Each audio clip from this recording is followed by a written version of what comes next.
जैसे कि आज का जो टॉपिक हम लोग स्टार्ट कर रहे हैं जिसका नाम है टॉर्क। क्या नाम है? टॉर्क। तो टॉर्क क्या होता है?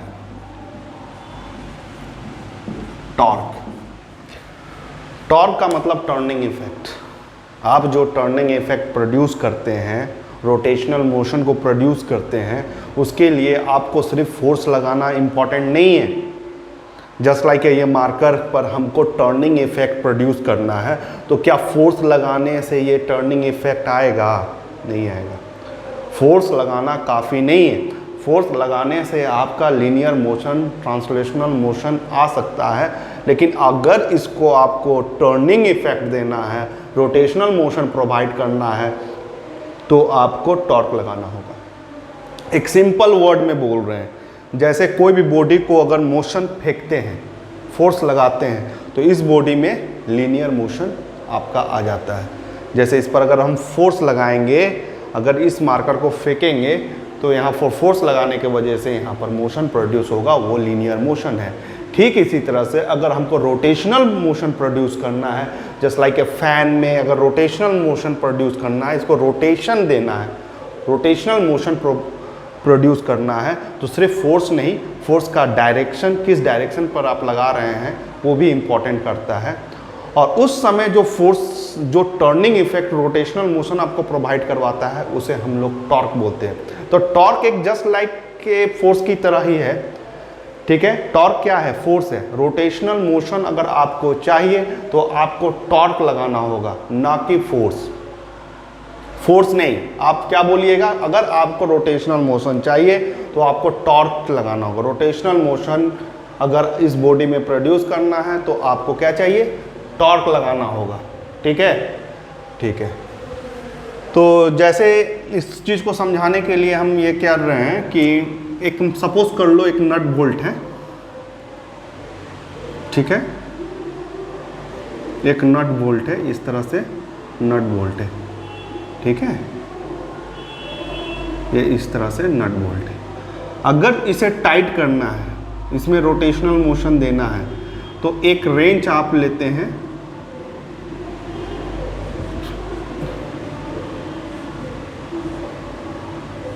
ये हैंडल हो गया। अब इसको अगर आपको रोटेशन प्रोवाइड करना है, मतलब रोटेशनल मोशन प्रोवाइड करना है, सर्कुलर मोशन, रोटेशनल मोशन इसको देना है, तो कैसे दीजिएगा? कैसे दीजिएगा? इस फोर्स को अगर आप इस रड को, रेंच को अगर इस तरह से ढकेलिएगा, इस तरह से, तो ये कभी भी नट गोल घूम सकता है? नहीं घूमेगा। अगर आप इस तरह से कीजिएगा तो ये रेंच ही निकल जाएगा, ये घूमेगा? नहीं घूमेगा। अगर इसको गोल घुमाना है तो आपको हैंडल को इस तरह से रेंच को कसना होगा। ये बहुत बार आप देखे होंगे डेली लाइफ में कि रेंच को इस तरह से नट को टाइट करते हैं, और ये धीरे धीरे, अगर ये रेंच आप क्लॉकवाइज घुमा रहे हैं तो ये धीरे धीरे नट अंदर की ओर जाएगा, और नट को अगर एंटी क्लॉकवाइज ये इस रेंच को घुमा रहे हैं तो ये नट आपको ऊपर की ओर मिलेगा। यही जो टर्निंग इफेक्ट आपको मिला है, इसे हम लोग क्या कहते हैं? टॉर्क बोलते हैं। क्या बोलते हैं? टॉर्क बोलते हैं। क्लियर है? समझ में आया? इसे टॉर्क बोलते हैं। तो टॉर्क लेने के लिए आपको क्या करना पड़ेगा? दो word, force into perpendicular distance. Force into perpendicular distance. तो ये परपेंडिकुलर डिस्टेंस कहां से? From axis of rotation. कहां से? From axis of rotation. कहां से ये परपेंडिकुलर डिस्टेंस बच्चा लोग?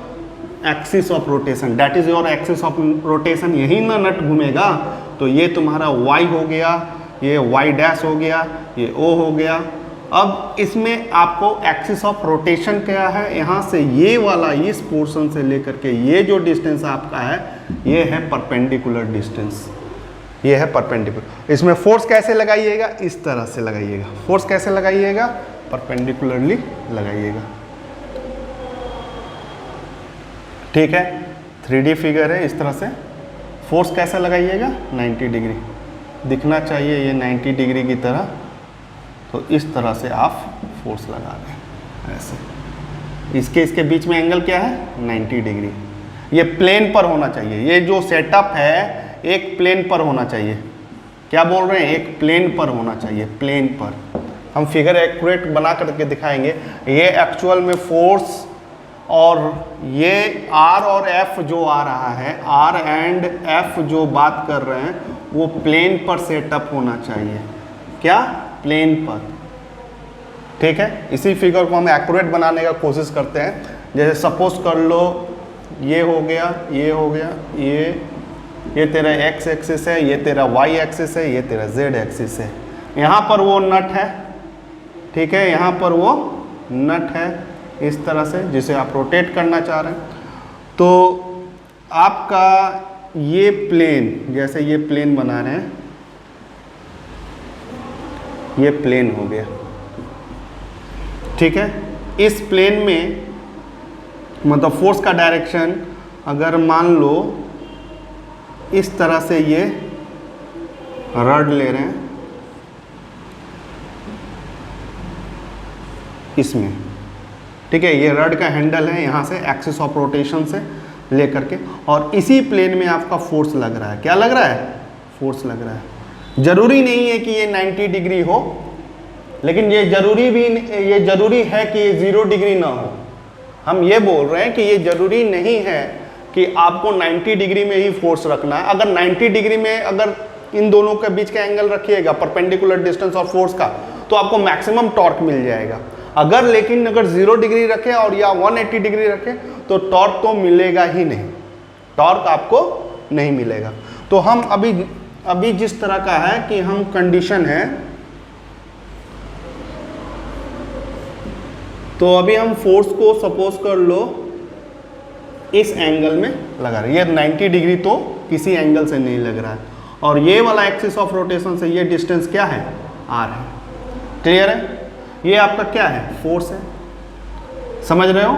ये आपका क्या है? फोर्स है। ये एक प्लेन पर काम कर रहा है, मतलब X Y X Z plane पर काम कर रहा है। कौन सा प्लेन? एक्स जेड प्लेन पर काम कर रहा है। क्लियर है? यहाँ तक समझ में आया? इसके बीच का एंगल देखो, ये पोजीशन वेक्टर आर क्या हो गया तुम्हारे लिए? पोजीशन वेक्टर हो गया। आर क्या है? ये आपका ओरिजिन है, और इस प्लेन में ये आर क्या है? पोजीशन वेक्टर है।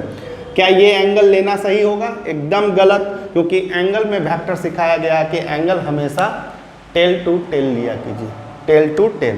तो इस पोजीशन वेक्टर को हम आगे की ओर बढ़ाते हैं, ठीक है, शिफ्ट करते हैं, जिसे parallel shifting, vector parallel shifting बोलते हैं। ये क्या हो गया? आपका थीटा हो गया। ये आपका क्या है? थीटा हो गया। अब इस लाइन से आप एक 90 डिग्री बनाइए। क्या बनाइए? 90 डिग्री। तो इस भाग में f क्या आएगा? f cos थीटा आ जाएगा, और इस भाग में f sin थीटा आपको मिलेगा, जो कि ये फोर्स के साथ ये क्या बना रहा है? 90 डिग्री बना रहा है। ये r इसके साथ कैसा एंगल बना रहा है? 90 डिग्री बना रहा है। तो टॉर्क प्रोड्यूस करने के लिए जो आपको दिया गया है, कंडीशन जो दिया गया है कि टॉर्क आप कैसे ले सकते हैं, तो आपको फोर्स चाहिए और परपेंडिकुलर डिस्टेंस चाहिए। क्या चाहिए? फोर्स चाहिए और परपेंडिकुलर डिस्टेंस चाहिए। तो इसमें कौन सा फोर्स लीजिएगा? एक तो f sin थीटा कंपोनेंट है और एक f cos थीटा कंपोनेंट है। कौन सा लीजिएगा? f sin थीटा लीजिएगा, क्योंकि इसके साथ परपेंडिकुलर डिस्टेंस, ये r का रिलेशन कैसा बन रहा है? बहुत अच्छा बन रहा है, 90 डिग्री बन रहा है। लेकिन ये f cos थीटा के साथ इसका r के साथ रिलेशन देखिए, r के साथ f cos थीटा तो इधर बना रहा है, ये आपका r है, ठीक है। ये कितना हो गया? 0 डिग्री cos थीटा 0 डिग्री के साथ। लेकिन यहाँ पर एक कंपोनेंट और है आपका f sin थीटा, जिसके साथ ये परपेंडिकुलर डिस्टेंस बना रहा है, ठीक है। तो आपको कौन सा कंपोनेंट लेना है? ये कंपोनेंट लेना है फोर्स का। f sin थीटा को लेना है, f cos थीटा को नहीं लेना है। क्यों नहीं लेना है? क्योंकि आपको 0 डिग्री और 180 डिग्री अगर लेते हैं, r और f के बीच में 0 डिग्री और 180 डिग्री आता है, तो वो टॉर्क कभी भी नहीं बनाएगा, कभी भी नहीं बनाएगा, ठीक है। क्लियर है?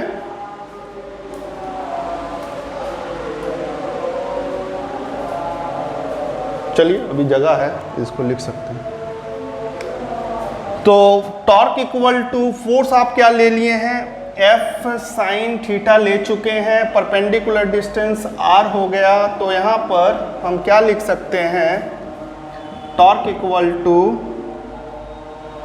आर एफ साइन थीटा लिखा जा सकता है। ठीक है, ये इसे लिखा जा सकता है इन वेक्टर फॉर्म। वेक्टर आप यूज कर रहे हैं, वेक्टर फॉर्म यूज कर रहे हैं, वेक्टर को यूज कर रहे हैं। वेक्टर को यूज करेंगे बाबू, तो यहाँ पर जो मल्टीप्लाई कर रहे हो आर और एफ के बीच में, आर को हमेशा आगे लिखोगे, एफ कभी भी आगे नहीं होगा, हमेशा आर ही आगे होगा। और एक चीज बताना चाहते हैं आपको, जैसे इस बात को याद रखिए, अब जो टॉर्क आ गया है, अगला टॉपिक जो एंगुलर मोमेंटम होगा, तो मोमेंट करके ऐसा आपको वर्ड बुक में देखने को मिलेगा, मोमेंट ऑफ फोर्स। क्या मिलेगा? मोमेंट ऑफ फोर्स, या मोमेंट ऑफ लीनियर मोमेंटम। क्या मिलेगा? लीनियर मोमेंटम मिलेगा, या मोमेंट ऑफ मास। इस तरह से वर्ड आपको मिलने लगेगा और सुनने में अब आएगा। ठीक है, ये मोमेंट ऑफ फोर्स हो, मोमेंट ऑफ लीनियर मोमेंटम हो, मोमेंट ऑफ मास हो, ऐसा वर्ड कभी भी आए, ऐसा वर्ड कभी भी आए, तो आप हमेशा आर से मल्टीप्लाई कीजिएगा। यहाँ पर क्या है? फोर्स है। यहाँ आर से मल्टीप्लाई कीजिएगा, वो क्या है? लीनियर मोमेंटम है। और यहाँ आर से मल्टीप्लाई कीजिएगा, क्या है? मास है। तो मोमेंट वर्ड जब भी आएगा तो आपको क्या रखना है? आर को आगे रखना है। अब ये आर क्या है? आर है डिस्टेंस फ्रॉम द एक्सिस। ये आर क्या है? आर एक perpendicular distance from axis of rotation है, एक्सिस ऑफ रोटेशन है।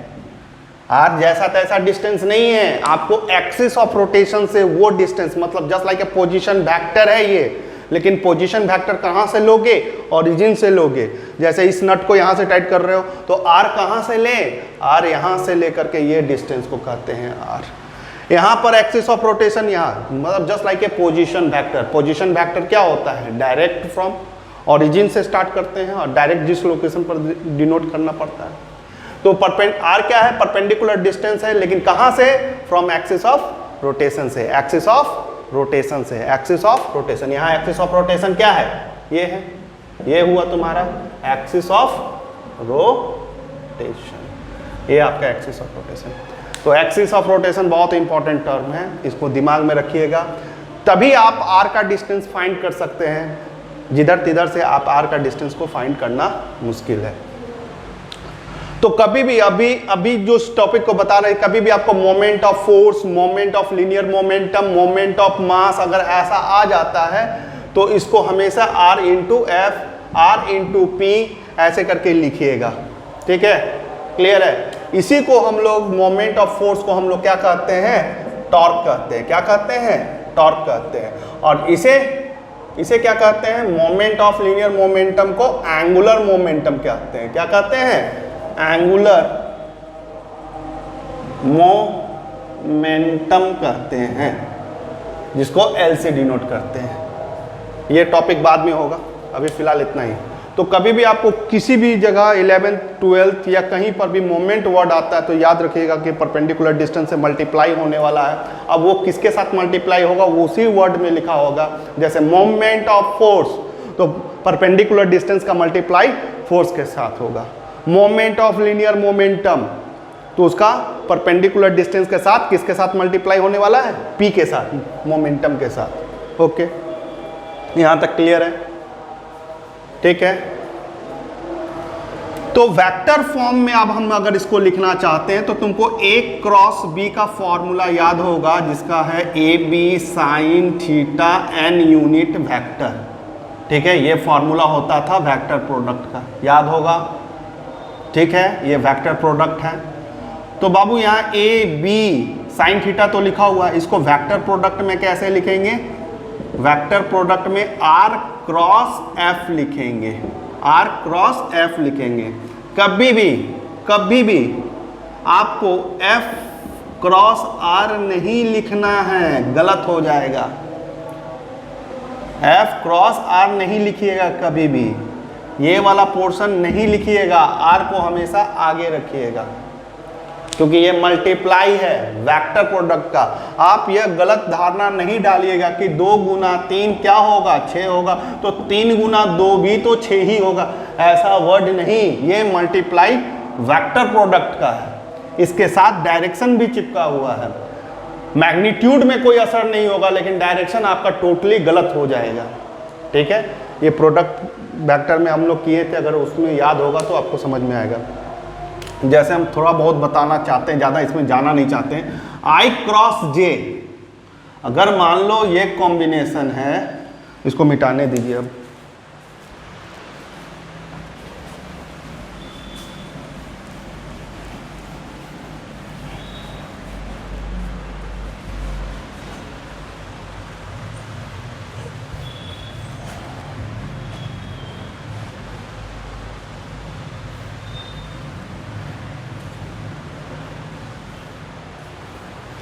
जैसे एक कोई भी स्टूडेंट ये क्यों बोलेगा, सर इतना जोर क्यों लगा रहे हैं आप, इतना एफर्ट क्यों बोल रहे हैं कि आर इंटू, ये ऐसे ही लिखिएगा। इसके पीछे लॉजिक क्या है बाबू? इसके पीछे लॉजिक ये है कि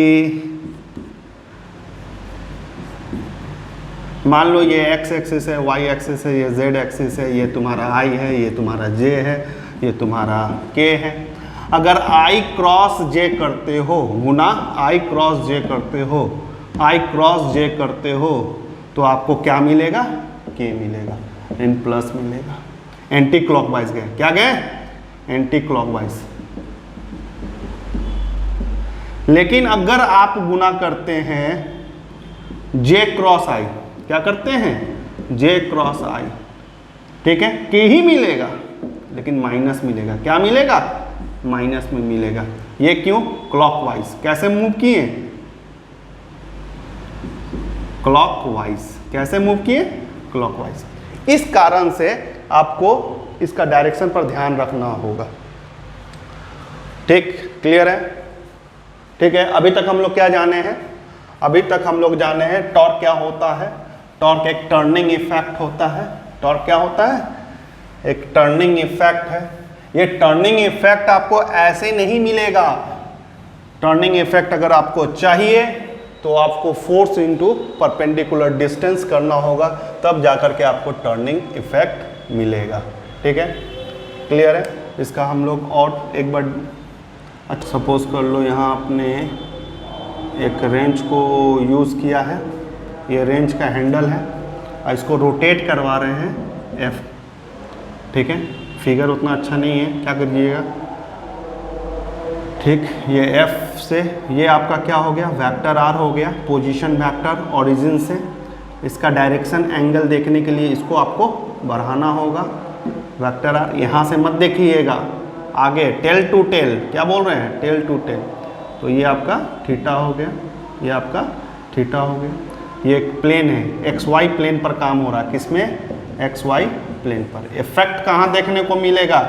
इसका इफेक्ट आपको देखने को मिलेगा जेड एक्सिस में, जेड एक्सिस में देखने को, मतलब टॉर्क। तो यहाँ पर आप जब इसको एफ एंगल से जा रहे हैं तो इस लाइन से परपेंडिकुलर बनाइए, इस लाइन से परपेंडिकुलर। देखिए पूरा 90 लग रहा है, परपेंडिकुलर बना है। एफ का 2 कंपोनेंट हो जाता है, एफ कॉस थीटा और यहाँ पर एफ साइन थीटा। ठीक है, अब टॉर्क कौन प्रोड्यूस करेगा? टॉर्क चाहिए आपको, तो आपको ये कंपोनेंट नहीं लेना है, आपको लेना है आर के साथ एफ साइन थीटा। ठीक है, आर का कंपोनेंट क्या होगा? एफ साइन थीटा, जिसे आर क्रॉस एफ भी आप बोल सकते हैं। ठीक है, ये हो गया। ठीक, बस 2 लाइन का है। इसका एसआई यूनिट क्या होगा बच्चा? एसआई यूनिट क्या होगा? एसआई यूनिट, इसको मीटर में नापिएगा, इसको न्यूटन में या न्यूटन मीटर लिख सकते हैं। ठीक है, तो टॉर्क का फॉर्मूला आपको मिल चुका है, टॉर्क का फॉर्मूला मिल चुका है।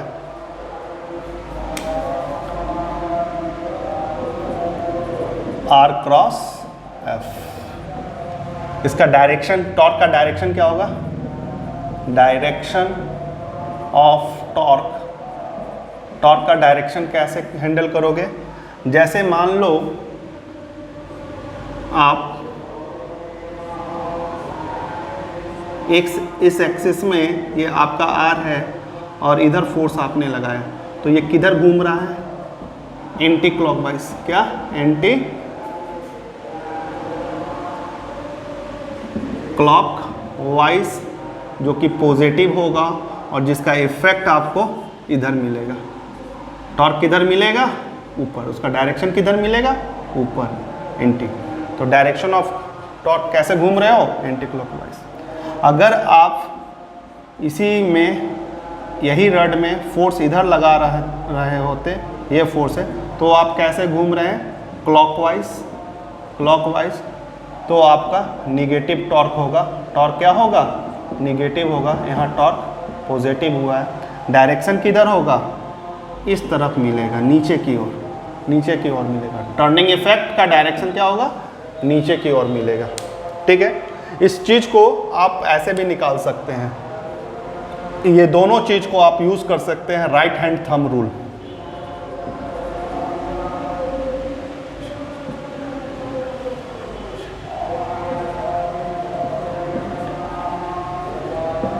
कौन सा रूल है? Right hand thumb rule.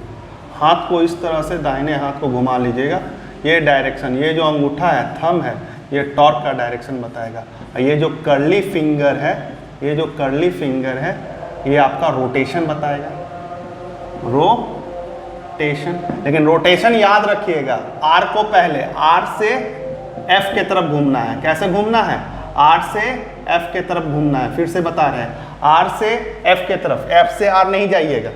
जैसे हम करके दिखा रहे हैं, जैसे एफ है, आर किधर है? आर पर रखें और इस तरह ऊपर की ओर। इस बार आर किधर है? इधर है, और आर से एफ की ओर। तो थंब रूल से भी आप फाइंड कर सकते हैं।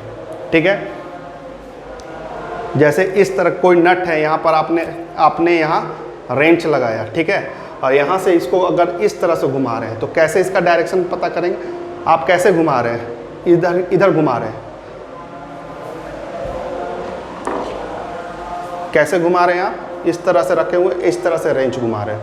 रेंच घुमा रहे हैं इस तरह से, ऐसे से पकड़ के ऐसे घुमा रहे हैं। तो ये आपका आर है। आप घुमा कैसे रहे? इधर घुमा रहे हैं। घुमा कैसे रहे? इधर घुमा रहे हैं। तो ये दाहिना क्या बतलाएगा? ऊपर आपको टॉर्क का डायरेक्शन। अगर यही रेंज को आप ऐसे घुमा रहे हैं, रेंज को आप ऐसे घुमा रहे हैं, तो आपका हाथ जो है आर पर होना चाहिए, ऐसे। देखो, तो थंब रूल से भी हम लोग निकाल सकते हैं। क्लियर है? समझ में आया? ठीक। तो डायरेक्शन हो गया।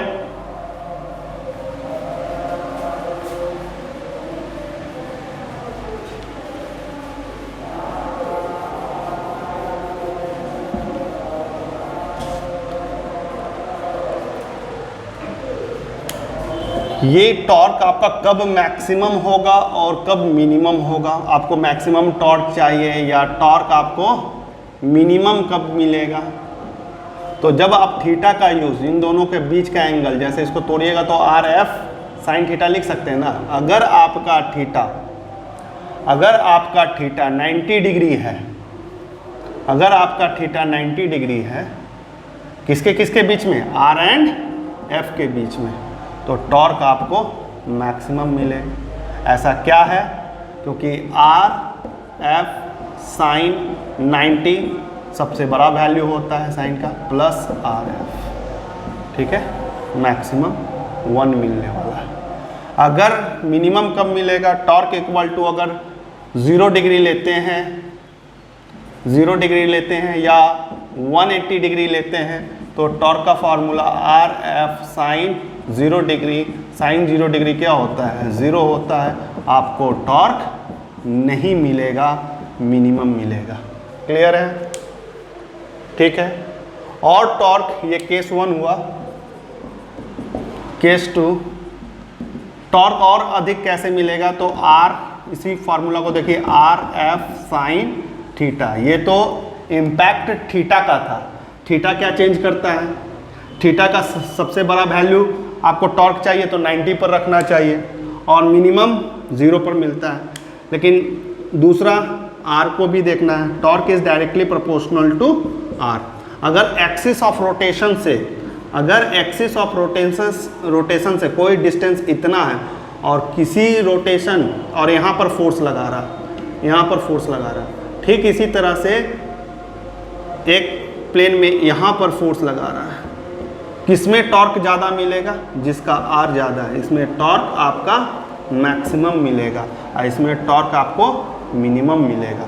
तो आर को बढ़ाइएगा, आर को बढ़ाइएगा तो टॉर्क भी ज़्यादा मिलेगा, आर को घटा दीजिएगा तो टॉर्क भी कम मिलेगा। इसीलिए रेंज का रड, अगर रेंज कोई हैंडल है, उस हैंडल का अगर ज़्यादा बड़ा है तो वहाँ टॉर्क बहुत आसानी से वो टर्निंग इफेक्ट देगा, बहुत ज़्यादा टॉर्क प्रोड्यूस करेगा।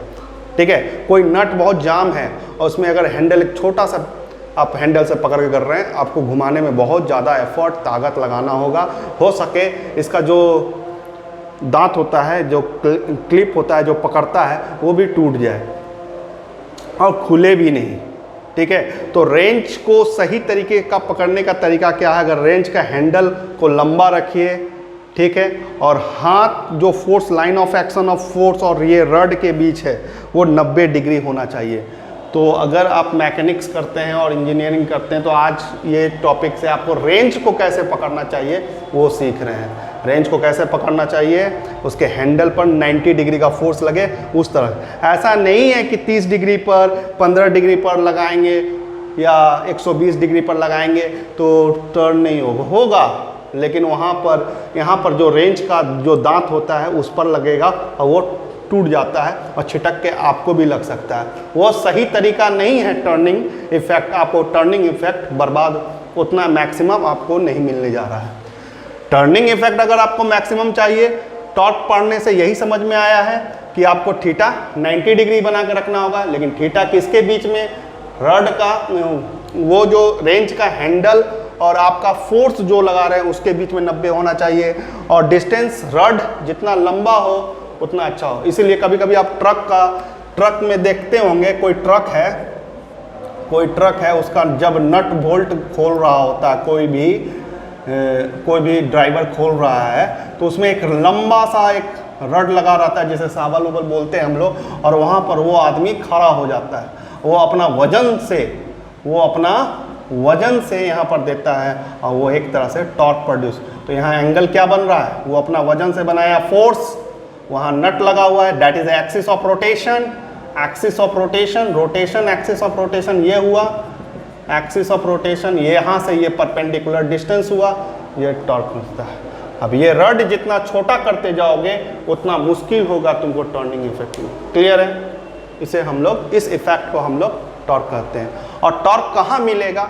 जब ये रेंच घूमेगा इस जगह, इस प्लेन पर रेंच घूमेगा, लेकिन नट आगे की ओर या पीछे की ओर घूमता हुआ मिलेगा। समझ रहे हैं हम क्या बोल रहे हैं? जैसे आप फोर्स अगर इधर लगा रहे हैं, फोर्स इधर लगा रहे हैं तो नट ऊपर की ओर खुलता हुआ जाएगा, that is a turning effect. Force इधर लगा रहे हैं, ये परपेंडिकुलर डिस्टेंस है। अगर फोर्स इधर लगा रहे हैं और ये टर्निंग इफेक्ट है, ये आपका आर है, तो इस तरह से तो फोर्स आपको नीचे की ओर मिलेगा। ठीक है, नीचे जाता हूँ, इसे टॉर्क बोलते हैं। आशा करते हैं कि समझ में आया होगा पूरा। अब थोड़ा इसको और आगे की ओर बढ़ाते हैं।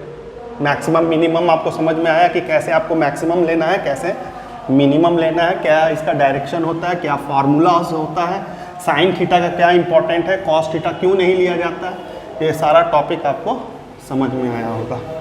अब टॉर्क को कैसे निकालें? मैग्नीट्यूड ऑफ टॉर्क, टॉर्क को कैसे निकालें? How to find torque, how to find torque. Torque को कैसे फाइंड करेंगे? बहुत सिंपल तरीका है, जिसको भी क्रॉस प्रोडक्ट आता है, जैसे torque equal to R cross F. ठीक है, अगर आपको आर पोजीशन वेक्टर दिया हुआ है, एक्स आई वाई जे जेड के, इस तरह से दिया होगा, फोर्स भी आपको गिवन होगा, F X I F Y J F Z K, ये आपको दिया हुआ। आपको टॉर्क निकालने बोला जाएगा, आपको टॉर्क चाहिए। तो आप क्या कीजिएगा, R क्रॉस F कीजिएगा। R को पहले लिखिएगा, F को पहले नहीं लिखिएगा। हम बार बार रिक्वेस्ट कर रहे हैं आपसे कि ये गलत काम मत कीजिएगा। ये आप हमेशा प्लस में रखिएगा, ये माइनस में रखिएगा, और इसको हमेशा प्लस में रखिएगा। देखिए आपको क्रॉस प्रोडक्ट वेक्टर में पढ़ाए हैं, वहाँ जा कर के आप देख सकते हैं। अब इसका वैल्यू को लिखिए, यहाँ x है, यहाँ y है, यहाँ z है, और फोर्स यहाँ fx है, fy है, fz है। बस यहाँ पर क्रॉस मल्टीप्लिकेशन कर दीजिए और आप आंसर ले सकते हैं। क्रॉस मल्टीप्लिकेशन करके आप आंसर निकाल सकते हैं। एक सिंपल सा प्रोसेस है। तो देखो, जैसे i, ये पोर्शन को ढक दो, क्रॉस मल्टीप्लिकेशन करो, वाई एफ हमेशा डिस्टेंस आगे, वाई एफ जेड, उसके बाद क्या लिखिएगा, माइनस जेड एफ वाई, ये हो गया, टॉर्क आपका निकल गया। दूसरा माइनस जे, ये लीजिएगा, इसको ढक दीजिएगा। अब क्रॉस मल्टीप्लिकेशन कीजिए, x F Z minus Z F x. अंतिम एक और बच रहा है, के लीजिएगा, ब्रैकेट, इसको बंद कीजिए, एक्स एफ वाई, देखिए इससे गुना किए, फिर इससे कीजिए, माइनस वाई एफ एक्स। ठीक है, क्लियर है? ये आपका आंसर टॉर्क आ गया। कार्टेशियन फॉर्म में ये टॉर्क आ चुका है। ठीक है, अगर एफ एक्स कोई निकालने बोले, एफ वाई निकालने बोले, टॉर्क एफ जेड अगर आपसे पूछे या कोऑर्डिनेट पूछे, आप इस तरह से निकाल सकते हैं। आई का क्या आया बच्चा, Y F Z minus Z F Y आया, यह टॉर्क आ चुका है। वाई का क्या आया, देखो माइनस से मल्टीप्लाई कर दो तो Z F X minus X. ठीक है, फिर अंतिम X F Y minus Y F X, ये आपका टॉर्क निकल गया। इससे आप हर एक कोऑर्डिनेट में निकाल सकते हैं, वेक्टर में निकाल सकते हैं, एक्स कोऑर्डिनेट निकाल सकते हैं। Thank you.